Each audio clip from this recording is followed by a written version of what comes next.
बिस्मिल्लाहिर्रहमानिर्रहीम। अस्सलाम वालेकुम नाज़रीन, आप देख रहे हैं निगहबान पाकिस्तान। मैं हूं आपका होस्ट मुनीर शाह।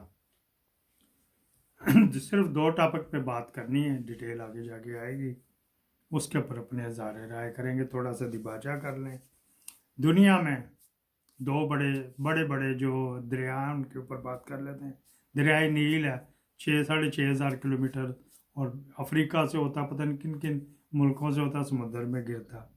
दूसरा दरिया जो बड़ा है उससे थोड़े से किलोमीटर के सैकड़ा का कम है, वो है दरिया अमेज़न अमेरिका में। अमेज़न ये वो चीज़ें बेचने वाला नहीं, अमेज़न दरिया का नाम है वो अमेरिका में। अच्छा जी, ये दरिया जहाँ से स्टार्ट होते हैं तो वहाँ देखें वो छोटे छोटे कतरे से कहीं से पहाड़ी से निकल रहा है, वो टिप टिप टिप टिप भर से पानी, कहीं पर चश्मा फूटा हुआ, ये वहाँ से निकल के तो दुनिया के बड़े जहाज चले, इनमें बहरी जहाज भी चलते हैं। तहरीक इस वाले से कि ये छोटी छोटी तहरीक अभी चल रही, अगर चली गई तो अगर उन दरियाओं को बंद बांध के रोका जाता तो रुक जाने थे। ये कानून कुदरत है, अकल से जो काम ले रहे हैं। इनको भी इस वक्त इस तहरीक को भी हाफिज साहब भरपूर तरीके से रोक रहे हैं। ये यहाँ पे मेरा ऐलान ख़त्म हुआ। अगली बात कर लेते हैं। दो बातें हैं, ये भी, इसकी भी दो बातें। एक ये है, जिस तरह मैं कहता हूँ ना, नवाज शरीफ ने जनरल ज़ियाउद्दीन भट्ट को जो चीफ ऑफ आर्मी स्टाफ बनाया था, बिल्कुल सही बनाया था। वो उसको आईने पाकिस्तान ने, गवर्नमेंट ऑफ पाकिस्तान ने उसको ये पावर्स दी हुई थी, उसको नजायज़ निकाला गया था। अभी भी बेचारा इधर ही रुल रहा है। सेम इसी तरह इमरान खान ने जो असम्बली तोड़ी थी, वो बिल्कुल जो उसको इख्तियारात थे आइन में था उसके तहत तोड़ी गई थी। ठीक है जी। उस वक्त बीच अगर कोर्ट चाहती तो उसको रीस्टेट कर देती। बट की बात कर रहा हूँ, खाली बट के लेवल की बात कर रहा हूँ। उसकी तो निकलने नहीं दी, 10-12 साल उसकी पील ही नहीं निकलने दी। अब भी अगर इमरान खान जाता, वहां पे गया तो था, लेकिन उसको रिजेक्ट कर दिया गया। ये यहाँ पे हमारा सिस्टम ही ऐसा है। अब ये जो जूते इसको पढ़ रहे हैं ना, ये कम पढ़ रहे हैं अता बंदियाल को। एक अच्छी भली असम्बली, वो कानून ने उसको दिया, तो बाजवे के कहने के पर तू तो इसका हिस्सा था। अब इमरान खान को जो लिते पड़ रहे हैं, वो उसने अपने जो 3.5-4 साल रहा, सारे काम बाजवा इससे करवाता रहा, तो ये बड़वागिरी करता रहा। इसको इस वजह से जूते पड़ रहे। ये हमारा होगा, ये आपके ऊपर फैसला है। टेंशनों में मुल्क में इतने शदीद हालात खराब। मैं पहले भी कहा, पिछले हफ्ते भी कहा, पिछले महीने भी कहा, पिछले साल भी कहा, इससे अच्छा मार्शल लॉ लग जाए, कम अज कम इन खंजीरों से तो जान छुटी जाएगी। और इसी तरह अगर अवाम ने साथ ना दिया इमरान खान का, और इमरान खान पेड़ हो गया, फिर मैं कह रहा हूँ इमरान अवाम ने अगर इमरान खान का साथ ना दिया और इमरान खान दरमियान में जाके पेड़ हो गया, उसकी बीवी को उन्होंने नोटिस नोटिस भेज के घेरा डाल लें, फिर मार्शला भी लगेगा और यही लोग रहेंगे। तो दोनों में से या प्याज खा लो या लितर खा लो, आवाम के ऊपर है और इमरान खान के ऊपर है। आगे हम अपनी बात शुरू करते हैं जी। मैं सलमान खान हूं, chief justice of Pakistan justice Umar Khan Bajaj साहब के खिलाफ इस वक्त जो मुहिम है वो जोरों शोर से जारी है। सिर्फ चीफ जस्टिस के खिलाफ ही नहीं बल्कि उनके दो साथी जजेस जस्टिस मुनीर अख्तर और जस्टिस एजाजुल एहसन के खिलाफ भी मुहिम जारी है। राणा सनाउल्लाह साहब कह रहे हैं कि इन तीनों जजेस के खिलाफ हम रेफरेंस ला सकते हैं। नवाज शरीफ कह रहे हैं कि इन जजेस का फैसला कबूल नहीं करेंगे। मरियम औरंगजेब वफाकी वजीर होते हुए वो भी कह रही हैं कि ये फैसला कबूल नहीं किया जाएगा। ये सुप्रीम कोर्ट का चीफ का बेंच है, ये bench supreme court of Pakistan का बेंच है, पाकिस्तान की सबसे बड़ी अदालत का बेंच है, जिसको कंट्रोवर्शियल करने की कोशिश हो रही है और पूरी कैंपेन जारी है। अब इनका सोशल मीडिया का जो हेड है आतिफ रऊफ, वो क्या पोस्ट कर रहा है जरा ये भी देख लीजिए। वो आम आदमी नहीं है, ये head of the social media of Muslim League Noon है जो पोस्ट कर रहा है, तस्दीक आमेज पोस्ट कर रहा है। इस अकाउंट को मरियम नवाज समेत पीएमएल के दीगर लीडर्स फॉलो करते हैं क्योंकि ये सोशल मीडिया के हेड का अकाउंट है। और ये जो साहब है, ये जो ट्वीट कर रहे हैं वो आपके सामने है। अब ये जो इस वक्त मुहिम चल रही है चीफ जस्टिस के खिलाफ, आप जो नई नस्ल है उनको लग रहा होगा कि ये तो बड़ी ज्यादती हो रही है और ये तो सुप्रीम कोर्ट के खिलाफ जो है नवाज शरीफ के क्या कर रहे हैं या उनकी पार्टी क्या कर रही है। तो आपको ज्यादा हैरान होने की जरूरत नहीं है, अभी तो उन्होंने हाथ काफी हल्का रखा हुआ है। ये इनसे आप इससे ज्यादा की तवक्को कर सकते हैं। मैं ये क्यों कह रहा हूं, इन्हें चौधरी शुदा जो इस वक्त इत्तेहादी हैं हुकूमत के, शहबाज हुकूमत के इत्तेहादी चौधरी शुदा, उनकी किताब है सच तो ये है, सच तो ये है का मैं आपको एक सफा नंबर 150 पे ले जाता हूं। सफा नंबर 150 पे वाकया आपको पढ़ के सुनाता हूं और फिर मैं आपको बताता हूं कि चीफ जस्टिस के साथ क्या क्या होता रहा है। देखिए, सुप्रीम कोर्ट पर नून लीग के कारकुनों का हमला, ये इसका जो है वो टाइटल है, सुर्खी है। कहते हैं उस दौर का सबसे अहम वाकया सुप्रीम कोर्ट पर नून लीग के कारकुनों का हमला है। सुप्रीम कोर्ट में वज़ीर-ए-आज़म नवाज शरीफ के खिलाफ मुकदमे की समाअत जारी थी कि एक सुबह मुझे अपने ज़राए से इत्तला मिली कि कुछ लोग सुप्रीम कोर्ट पर हमला करने के लिए लाहौर से चल पड़े। मैंने आईजी पंजाब को, चीफ सेक्रेटरी पंजाब को टेलीफोन करके कहा, वज़ीर दाखिला दोस्त चौधरी शुदा तो कहते हैं कि मैंने आईजी पंजाब को, चीफ सेक्रेटरी पंजाब को टेलीफोन करके कहा कि इस तरह की मुझे मुझ तक ये इत्तला पहुंची है, आप इन लोगों को इस्लामाबाद में दाखिल होने से रोकें। उन्होंने कहा कि ठीक है।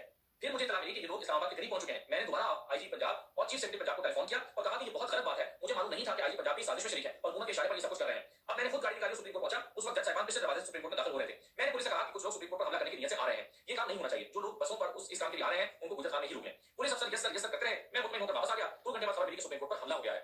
इस मौके पर हर कोई कह रहा था कि ये गलत हो रहा है, लेकिन कोई मुजाहिदीन को रोक नहीं रहा था। मुजाहिदीन सुप्रीम कोर्ट का गेट ऐलान कर दाखिल हो गए। इसके बाद जो हुआ वो अब पूरी कौम जानती है। तारीख में पहली बार सुप्रीम कोर्ट के जजों को अपनी जान बचाने के लिए मुकदमात की जमानत अधूरी छोड़ना पड़ी। हर किसी को मालूम था कि इस वाकये का मास्टरमाइंड कौन है, लेकिन कुर्बानी के बकरों के तौर पर बाद में मियां मुनीर अहमद, तारिक अजीज, मियां मेराजदीन और चौधरी अख्तर रसूल के नाम दे दिए गए। हालांकि शहबाज शरीफ खुद स्पीकर पर ऐलान कर रहे थे कि तमाम कारकुन खाना पंजाब हाउस से खाकर जाएं।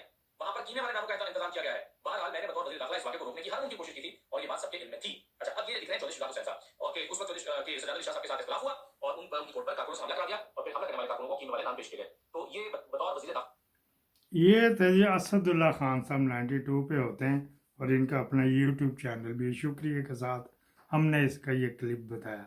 अब ये आगे जाके भी देखा जा सकता है। इस बच्चे को यही नहीं पता कि उस वक्त भी एक बगैरत आर्मी चीफ साथ मिला हुआ था, जहांगीर करामत, और इस वक्त भी डबल बगैरत आर्मी चीफ साथ मिला हुआ है, हाफज। ठीक है जी, ये इस बच्चे को ये इसको पता है, लेकिन इसको बताना चाहिए था, फिर सही बनता है। वो आर्मी चीफ के बगैर कुछ नहीं होता है। इसको ये फूक नहीं मार सकते सुप्रीम कोर्ट की तरफ। और अगर वो आर्मी चीफ ने कहा कि चुप के रखो फटे, तो इसको इस कमिंग वीक में उतार भी दिया जाएगा और जेल भी कर दिया जाएगा। अवाम ने कुछ नहीं करना है। ये तो होगी, यहाँ पे बात होगी। हमने अपना तड़का लगाया कि उसके पावरफुल बंदे के अलावा ये इसकी क्या औकात। मैं कह रहा हूँ इनकी जरूरत नहीं कि सुप्रीम कोर्ट की या इशारे दस्तूर की तरह मुंह करके फूक मार लें। कल शहबाज शरीफ ने कितना दलेर फैसला किया, तो वो जनाब बयानियाँ आलमिया अलानिया जारी कर दिया। ये सारे जाके गेट नंबर 4 की पैदावार हैं। अब आगे ये यहाँ पे ख़त्म हो गया। अगला मोहित पीरजादा साहब का भी सुन लें। जब एक बच्चा पैदा हो और आप उसको ये बेवकूफ़ी का लेक्चर देने लग जाएं कि औरंगजेब बड़ा अच्छा बादशाह इसलिए था कि रात को रोता था जिक्र करते हुए और अपने हाथ से टुपियां सीता था कमाई करने के लिए, और बड़ा उसके अंदर दर्द पाया जाता था अल्लाह ताला का किसी चीज का, मतलब बड़ा इंसान मतलब था। जो भी उसकी कहानी सुनाते हैं मरक्का अदब के अंदर लिखते हैं, तो ज़ाहिर आपकी क्रिटिकल थिंकिंग खत्म हो जाती है। वहां आपको ये बताने की जरूरत थी कि औरंगजेब एक बहुत बड़ा फील्ड बादशाह था जिसकी जब उसका आंखें बंद हुई 50 साल तक वो घोड़े की बैक पे रहा, गवर्न कर ही नहीं सका, लड़ाइयां करता रहा पूरे हिंदुस्तान के तूल और में। पता नहीं कोई उसका ईगो का प्रॉब्लम था, साइकेट्रिक प्रॉब्लम था उसका क्या।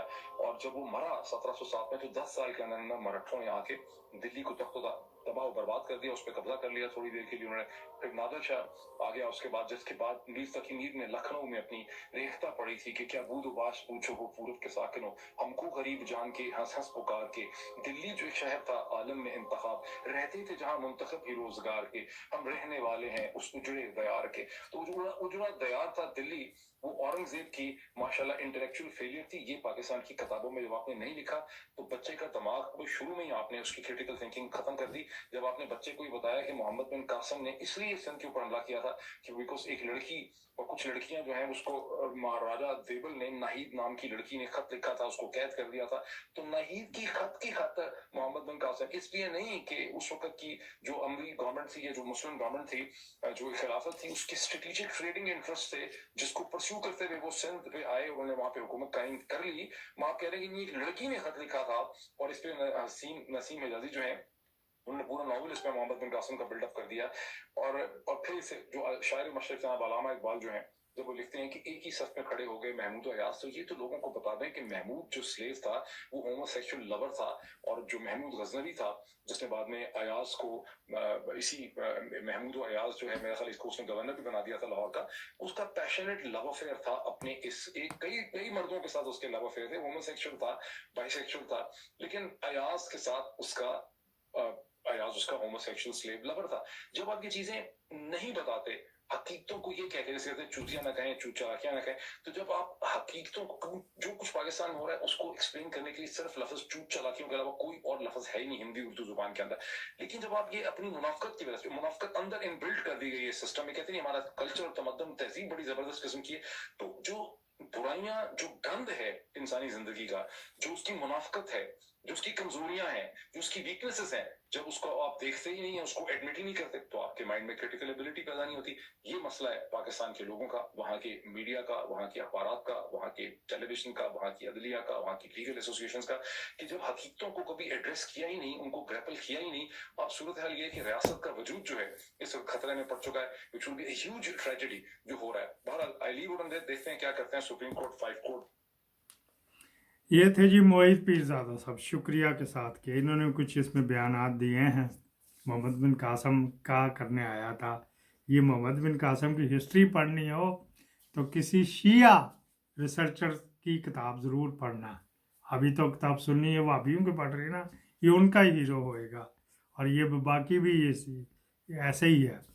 सेम यहाँ पे मिलिट्री इस्टेब्लिशमेंट इन्वॉल्व होती, उस वक्त भी एक मिलिट्री इस्टेब्लिशमेंट होती थी साथ, जो हक़ाइक़ को मसख करती थी, वो गलत बयान करती थी। अब यहाँ पाकिस्तान की ये होएगी ना, तो ये पे ये पाकिस्तान में बड़ा अच्छा स्मूथली चल रहा था पॉलिटिकल सिस्टम। फिर बाज़ पार्टियों ने महंगाई से तंग आके 11-14 पार्टियों ने जनाब अली वो हुकूमत के ख़िलाफ़ वो कर दिया आदम एतमाद, तो वो बजाय असम्बली में बैठता वो भाग गया, उसने ये किया, यहाँ तक सुना के उसके बाद उसकी इमरान खान की बुराइयाँ लिख दी जाएंगी। ये होगा हमारी तारीख में, और यही होता है मिलिट्री इस्टेब्लिशमेंट ने।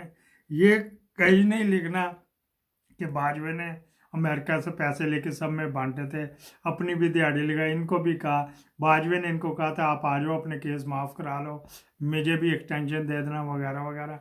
ये नहीं लिखा जाएगा। तो ये तारीख में सख्त नहीं हो रही, सदियों से चलती आ रही। लेकिन अब सोशल मीडिया आ गया है, पर सोशल मीडिया भी अभी एक टूटा। हामिद मीर कह रहा था कुछ इमरान खान के फेवर में, और सुहेल सांडा वड़ैच भी कह रहा था इमरान खान की फेवर में। लेकिन नकार खाने में तूती का क्या काम है। उम्मीद है आपको ये पसंद आया होगा। इसके बाद भी आज के 2-4 और भी हैं, वो भी बनाएंगे। पाकिस्तान जिंदाबाद।